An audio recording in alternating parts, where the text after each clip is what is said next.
یا ستارے پہ بہت سارے خطرناک اثرات جو ہیں وہ پیدا ہوں گے.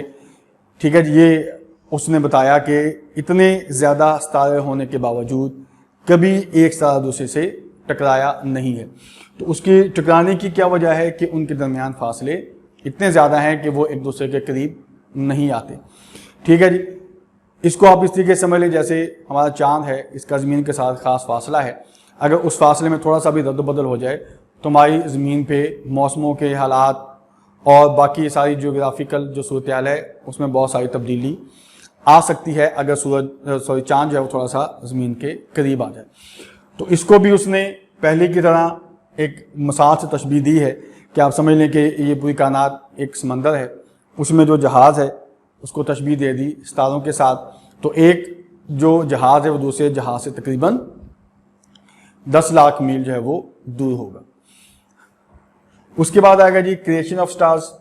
اب اسی جو پچھلے پیراگراف میں اسے بتایا ہے موومنٹ, اسی کو لے کے اس نے ایک مفروضہ جو ہمارے سامنے قائم کیا ہے کہ کچھ کافی عرصہ پہلے ایک ستارہ جو ہے وہ سورج کے قریب سے گزرا. اب قریب ہونے کا مطلب ہے کہ اس کے درمیان بھی بہت سارے فاصلے ہوں گے, لیکن اس کی کشش نے سورج کی سطح پہ ایک لہر سے پیدا کر دی, ویسی جیسا کہ ہمارے سمندروں میں چاند کی وجہ سے پانی جو ہے وہ عام ساحل سے باہر آ جاتا ہے. تو اسی طرح اس میں کشش پیدا ہوئی اور اس کشش کا نتیجہ یہ نکلا کہ اس کے اوپر ایک ایسی لہر وجود میں آئی جو کہ ایک پہاڑی کی شکل اختیار کر کے آخر کار اس ستارے کی کشش کی وجہ سے ٹکڑے میں تقسیم ہو گئی, اور وہ ٹکڑے جو ہیں وہ سیاروں کی شکل میں سورج کے گرد گھومنا شروع ہو گئے. اس کے بعد آگے ایک یونیک فینومینا آتا ہے جو ہے کریشن آف لائف آن ارتھ. اب اس میں جیسے پہلے بھی آپ کو بتایا تھا کہ ہماری جو سیارہ زمین ہے یہ اس لیے یونیک ہے باقی سے کہ یہاں پہ زندگی کا وجود ہے. تو اس نے کہا کہ جیسے کہ یہ سیارے جو ہیں یہ سورج سے ٹوٹ کے گریں تو ان کی اپنی روشنی اس وقت ختم ہو گئی تھی, لیکن آہستہ سے ٹھنڈے ہو گئے. تو اب ان کی اپنی روشنی نہیں ہے جیسے ہمارے زمین پہ ہے کہ ہم ساری جو توانائی ہے روشنی وہ سورج کی روشنی سے حاصل کرتے ہیں. تو ان میں سے ایک سیارہ زمین ہے جس کے اوپر زندگی کا وجود ہو گیا. اب زندگی جو ہے وہ ایک بڑے چھوٹے سے جرثوم میں شروع ہوئی, پھر آہستہ آہستہ یہ کمپلیکس ہوتی ہوئی ہیومن بینگز انسان کی طرف پہنچا. اب یہاں پہ کمپلیکس سے کیا مراد ہے کہ اس نے پھر آگے انسان دوسرے جانداروں سے ڈیفرنٹ کیسے ہے وہ اس نے 4 اس میں خصوصیات بتائی ہیں. سب سے پہلی ہے فیلنگ, ہمارے اندر احساسات ہیں, فیل کرتے ہیں ہم چیزوں کو, پیار محبت دکھ تکلیف یہ چیزیں ساری ہمارے موجود ہیں. اس کے بعد ایمبیشنز, انسان کے مقاصد ہیں, انسان کسی نہ کسی مقصد کے تحت زندگی گزارتا ہے. اس کے بعد بتایا سینس آف بیوٹی, خوبصورتی کا صور ہے, صاف ستھری چیزوں کو پسند کرتا ہے, خوبصورت رہنا پسند کرتا ہے. اس کے بعد آ جائے گا ریلیجن, مذاہب, اور یہ مذاہب اللہ تعالیٰ نے صرف انسان کو دیے ہیں. اب مذاہب میں بھی ہماری بہت سی اچھی خواہشات اس میں شامل ہیں, ہم اپنی جان بھی قربان کریں گے, مال بھی قربان کریں گے, صرف اس لیے کہ اس کے بدلے ہمیں اس سے زیادہ اچھا اجر ملے گا. تو یہ اس نے انسان کی تھوڑی سی ایک خصوصیت بتا دی. اس سے آگے جائے گا ریکوائرمنٹ آف لائف. تو اس میں وہ بیان کرتا ہے کہ جب ہم اپنے ارد گرد اس کائنات کو دیکھتے ہیں تو ہم اس میں ڈر جاتے ہیں. اب ڈرنے کی وجہ کیا ہے کہ نمبر 1 کہ ان کے درمیان فاصلے بہت زیادہ ہیں, ایک سیارے کا دوسرے سیارے سے, ایک ستارے کا دوسرے ستارے سے, سب سے پہلی وجہ. دوسری وجہ یہ ہے کہ وقت کا پھیلاؤ بہت زیادہ ہے کہ زمین سائنٹسٹ کے مطابق کہ تقریباً کوئی 4 ارب سال پہلے وجود میں آئی. اب اگر اس کے مقابلے میں انسانی تاریخ کو دیکھیں گے تو یہ کچھ ہزار سال جو ہیں وہ 40-50 ہزار سال یا اس سے بھی لاکھ بھی ہم اگر سمجھ لیں تو یہ عرب کے مقابلے میں بہت کم ہے. وقت کا پھیلاؤ بہت زیادہ ہے, اس سے بھی انسان ڈر جاتا ہے. سیکنڈلی جو ہے وہ کہتا ہے کہ جس طرح کی زندگی ہماری اس سیارہ زمین پر ہے اس طرح کی ہمیں کہیں اور نہیں ملتی. ٹھیک ہے جی. اب یہ چیزیں جو کہ انسان کو ڈراتی ہیں.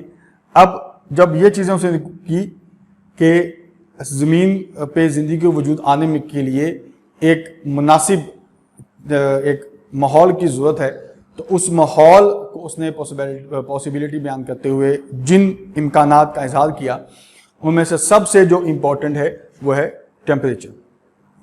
کہ زندگی کو وجود میں آنے کے لیے ٹیمپریچر کی ایک خاص ٹیمپریچر کی ضرورت ہے. اور وہ خاص ٹیمپریچر کیا ہے کہ جس میں جو مادہ ہے وہ اپنی مائع حالت میں باقی رہتا ہے, کہ نہ وہ ٹھوس بن جائے پھر بھی ہمارے کام کا نہیں ہے, اگر وہ جل جائے یا آبی بخار بن کے ہوا میں اڑ جائے وہ بھی ہمارے فائدے کا نہیں ہے.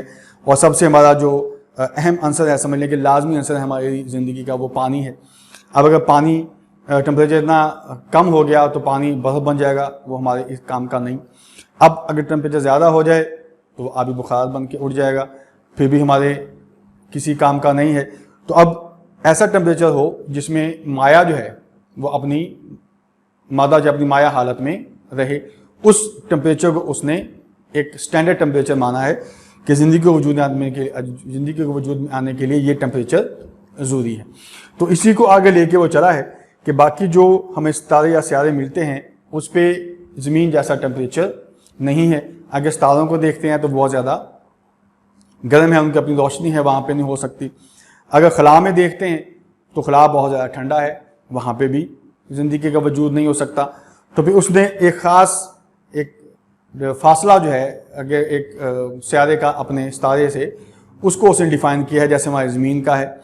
تو یہ خاص ایک فاصلہ ہے جس پہ نہ زیادہ ٹمپریچر ہائی ہے نہ زیادہ لو ہے, زندگی چل بھی سکتی ہے, وجود میں بھی آ سکتی ہے. ٹھیک ہے جی, اس کو اس نے ایک سٹینڈرڈ بنا کے جب اپنے ارد گرد دیکھا ہے تو ابھی تک وہ کہتے ہیں کہ ہمیں کوئی بھی ایسا سیارہ نہیں ملا جو اپنے ستارے سے ایک ایسے فاصلے پہ ہو جس جیسے زمین ہے اور اس کے اوپر زندگی کا وجود ہو سکے. تو اس کے ساتھ ہی اس نے یہ چیپٹر ختم کر دیا ہے.